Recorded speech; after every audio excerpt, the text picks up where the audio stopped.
Hello viewers, welcome to social post. ఈ రోజు మనతో కిషోర్ కుమార్ గారు ఉన్నారు, CEO and founder of team Excelitics. Let's welcome him.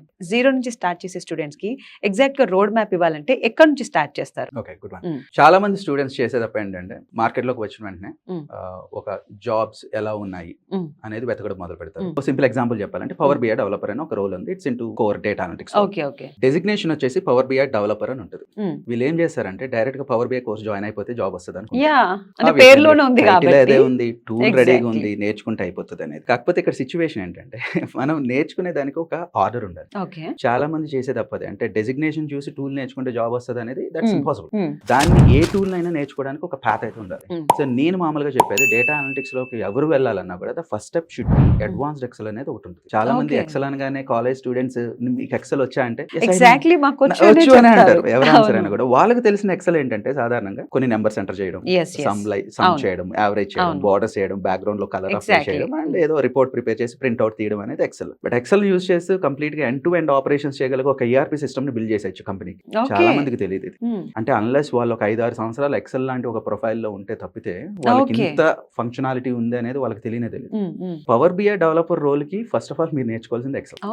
So data analytics లో మీరు ఫస్ట్ టూల్ ఏదైనా ఫోకస్ చేయాల్సింది అంటే అది ఎక్సెల్. ఎక్సెల్ నేర్చుకోవడానికి ఎందుకు దాన్ని అంత పుష్ చేస్తున్నానంటే, ఒకటి it is very very user friendly. మీకు ఫస్ట్ స్టెప్ ఎప్పుడు కూడా కొంచెం ఈజీగా ఉంటే మీకు ఇంట్రెస్ట్ క్రియేట్ అవుతుంది. నేను డైరెక్ట్ గా పవర్ బిఐ లాంటిది తీసుకెళ్లి ఒక టాక్స్ క్యాలిక్యులేషన్ లాంటిది కాంప్లెక్స్ క్యాలిక్యులేషన్ రాస్తే యాజ్ అ ఫ్రెషర్ వాళ్ళకి భయం మొదలవుతుంది, అసలు నాకు ఈ సబ్జెక్ట్ అర్థమవుతుంది. బట్ ఎక్సెల్ లాంటిది ఎప్పుడైతే నేర్చుకుంటామో స్టెప్ బై స్టెప్ నేర్చుకుంటూ అందులో ఫంక్షన్స్ కానీ ఫీచర్స్ కానీ 1 by 1 ఎక్స్పీరియన్స్ చేసుకుంటూ ముందుకు వెళ్తే స్లోగా మనకు డేటా అనలిటిక్స్ లో ఉండే కోర్ కాన్సెప్ట్ అన్ని కూడా అర్థం అవడం మొదలు పెడుతుంది. కాన్ఫిడెన్స్ కూడా పెరిగింది. ఎగ్జాక్ట్లీ. మీరు ట్రెండ్స్ క్రియేట్ చేయగలుగుతారు, ప్రెడిక్షన్స్ చేయగలుగుతారు, కరెంట్లీ ఏం జరుగుతుందో చెప్పగలుగుతారు, ఏ కైండ్ ఆఫ్ థింగ్స్ ఎక్కడ బాగా మీ బిజినెస్ వర్కౌట్ అవుతున్నాయో చెప్పగలుగుతారు, ఏది బ్యాడ్ గా రన్ అవుతుందో చెప్పగలుగుతారు. Once you start getting that skill, slowly ఏంటంటే నెక్స్ట్ లెవెల్ కి వెళ్ళడానికి మీకు ఇంకా ఇంట్రెస్ట్ పెరుగుతుంది. ఇంకా కొంచెం క్యూరియస్ గా ఉంటారు, ఓకే నెక్స్ట్ లెవెల్ కి వెళ్తే నేర్చుకోవాలని. తీసుకువెళ్ళడమే డైరెక్ట్ గా ఒక కాంప్లెక్స్ సబ్జెక్ట్ లో కూర్చోబెట్టాం అనుకోండి, వాళ్ళకి ఏమీ అర్థం కాదు. ప్రెషర్ చాలా వరకు చేసే తప్పు కూడా ఇదే. ఏదైనా ఒక పర్టికులర్ రోల్ కనుక ఫోకస్ చేస్తున్నట్టయితే first of all you need to understand the road map. దాన్ని రీచ్ అవడానికి మీరు స్టెప్ బై స్టెప్ ఎలా వెళ్ళాలో చూడాలి, కానీ డైరెక్ట్ గా నేను ఎండ్ పాయింట్ ఇది కనబడుతుంది కాబట్టి అది నేర్చేసుకుంటే జాబ్ వస్తుంది అంటే మాత్రం దట్స్ ఇంపాసిబుల్. అంటే ఇప్పుడు స్టూడెంట్స్ చేసే తప్పు ఇక్కడే అంటారా? ఎగ్జాక్ట్లీ. అంటే మీరు ఇప్పుడు SAP లాంటిది, అంటే నా ఓన్ ఎక్స్పీరియన్స్ చెప్తాను.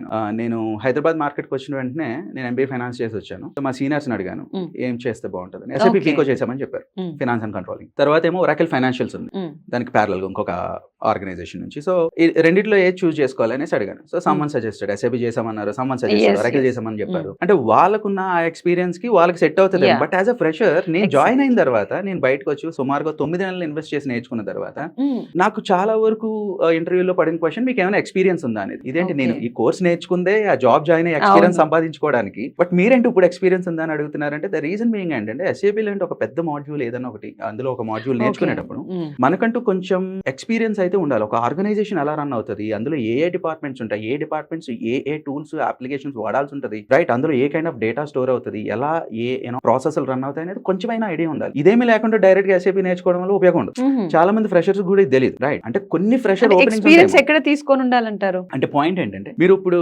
అకౌంట్స్ లేదా ఫైనాన్స్ లాంటిది ఉంటే మీరు జస్ట్ ఒక ఫైనాన్స్ అసిస్టెంట్, ఫైనాన్స్ ఎగ్జిక్యూటివ్ లాగా ఎక్కడైనా జాయిన్ అయ్యి అసలు బిజినెస్ ఆపరేషన్స్ ఎలా ఉంటాయి, ఫ్లో ఎలా ఉంటుంది, మంత్లీ స్టాట్యుటరీ కంప్లైన్సెస్ ఎలా ఉంటాయి, ఇవన్నీ కూడా నేర్చుకుంటే దాని SAP లాంటి టూల్ కి వెళ్ళినప్పుడు you will have a better idea అనమాట. ఓకే, ఇక్కడ ఇది చేసాం కాబట్టి ఇదే విషయాన్ని మనం ఈ టూల్లో చేయాలంటే ఈ మాడ్యూల్ ఇక్కడ ఉంటది ఈ ఆప్షన్ అనేది.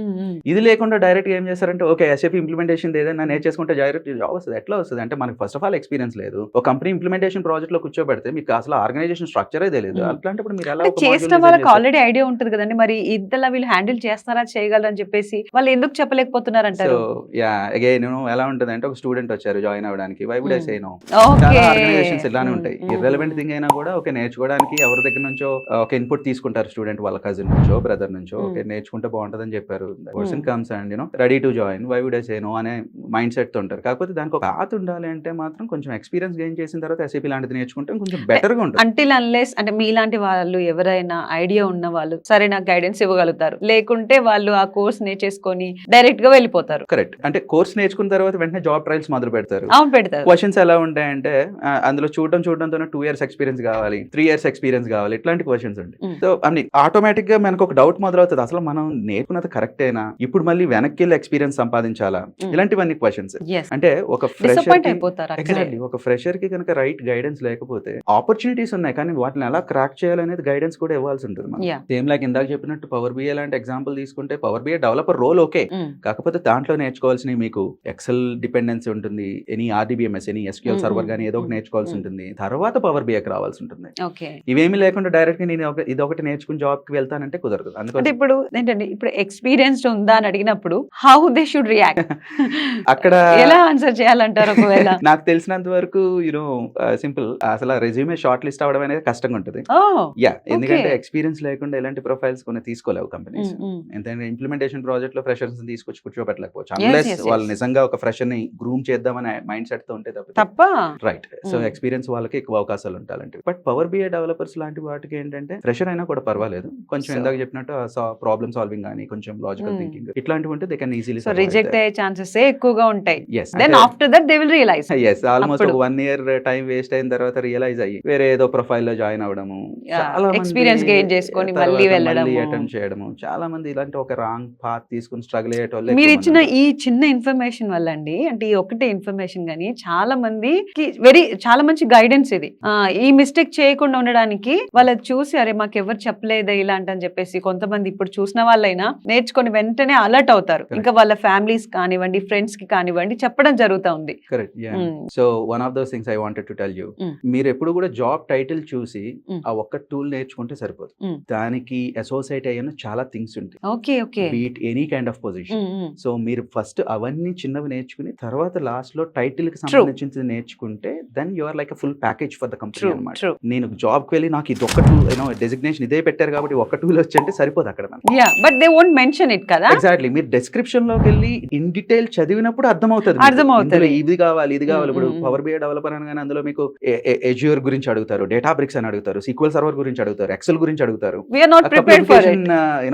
ఏమంటారు సర్టిఫికేషన్స్ ఉన్నాయని అడుగుతారు. ఇవన్నీ తెలియదు మనకి. ఓకే ఒక టూల్ గురించి అడుగుతున్నారు కాబట్టి ఇది నేర్చుకుంటే సరిపోతుంది అనే ఉద్దేశంలో వెళ్తారు. But that not possible to crack a job అనమాట. అక్కడ వాళ్ళు ఫెయిల్ అయిపోతారు. ఇంకా రిజెక్ట్ అవడానికి ఎక్కువ అవకాశాలు ఉంటాయి unless that student is very very smart enough to handle all those questions. Very rare scenario. అంటే ఈజీగా దొరికిపోతారు, ఈజీలీ ఐడెంటిఫై దెమ్. వాళ్ళు అక్కడ చెప్పే ఆన్సర్ ఇలా ఆలోచించే విధానం బట్టి దొరికేసిపోతారు అనమాట. ఓకే.